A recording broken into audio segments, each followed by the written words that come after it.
Sagantaan maaddii guutuu akkaataa fayyadamummaa lammiilee hedduu dhugoomsuu danda'uun bocamee hojiirra oolee fi bu'aa gaariis galmeessisaa kan jirudha. Sagantichi carraawwan misoomaa of harkaa qabnu itti fayyadamuuf bakka xiqqoo ta'e irratti oomishaalee kanneen akka dammaa, aannanii, kuduraalee fi muduraalee, horsiisa lukkuu dabalatee gosoota oomishaa bu'aa hedduu buusan garaagaraa irratti xiyyeeffannoon hojjechuu kan dandeessisu ta'uu jiraattonni ragaa ba'u. Kibiruu Geetaachoo jiraataa kutaa magaalaa Gullallee aanaa 5 yoo ta'u, Yuunivarsiitii Finfinnee irraa keemikaal injineeringiin digirii jalqabaa eebbifame. Ogummaa barate kanaanis hojii mootummaa barbaadaa turus akka hin milkoofne himuun gara hojii dhuunfaa isaa lukkuu horsiisuu eegaluusaa dubbata. ከዩኒቨርሲቲ ግራጁዌት አድርጌ ከወጣሁ በኋላ ergan yuunivarsiitiidhaa eebbifamee ba'e waggoota 2 hojiin arganne. Isa booda lukkuu horsiisuu ijoollummaa koo irraa kaasee waan anawuuf leenjii garaagaraa fudhadhee kaapitaala xiqqoon lafa mooraa keessaa qabnutti lukkuu horsiisuu eegale. Wayita ammaa lukkuuwwan 300 kan qabu yoo ta'u, kanneen irraa yoo xiqqaate guyyaatti killee 250 ol argachaa jiraachuu kan himu Kibiruun, killee kanas gatii madaalawaan hawaasa naannaaf raabsaa jiraachuu fi jireenya isaas ittiin geggeeffachaa jiraachuu ibseera. Dargaggoonni ta'anii hojii mootummaa qofaa eeggachuurraa lafa xiqqoo mooraa keessa jiraatan keessaa qabanitti fayyadamuun hojii uummachuun eeggattummaa jalaa ba'uu akka danda'anis Kibiruun ibseera. አሁን 300 ዶሮዎች አሉ።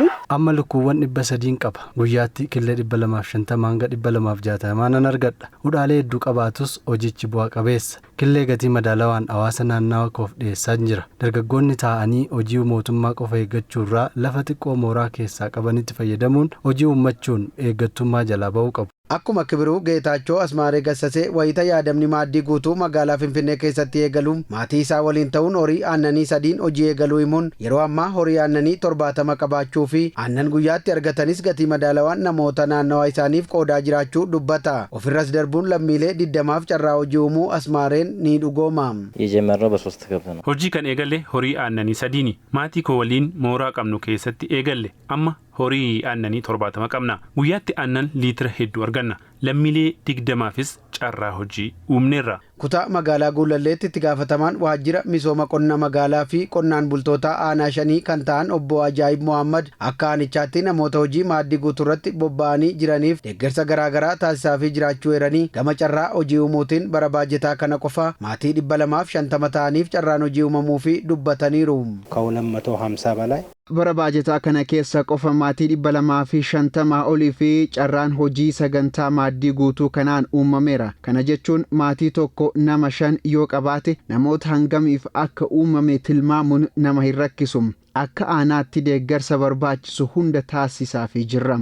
Namni kamuu hojii tuffachuu dhiisee haala naannawaa isaatti argamu hunda gara carraa gaariitti jijjiiruun hojjetee hirkattummaa jalaa akka ba'uuf xiyyeeffannoo addaan hojjetamaa jiraachuu kan himan ammoo kutaa magaalaa Gullalleetti hojii raawwachiisaa olaanaa aanaa 5 obbo Miliyoon Turaati.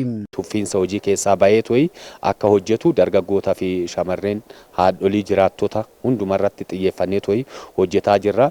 Namni kumuyyuu hojii tuffachuun qabu jechaadha. Waanuma xiqqoorraa bakka guddaa ga'uu waan danda'aniif obsaan waanuma hundumaa chaalenjiin nama mudachuu danda'a. Bu'aa bayii keessa namni ba'uu danda'a.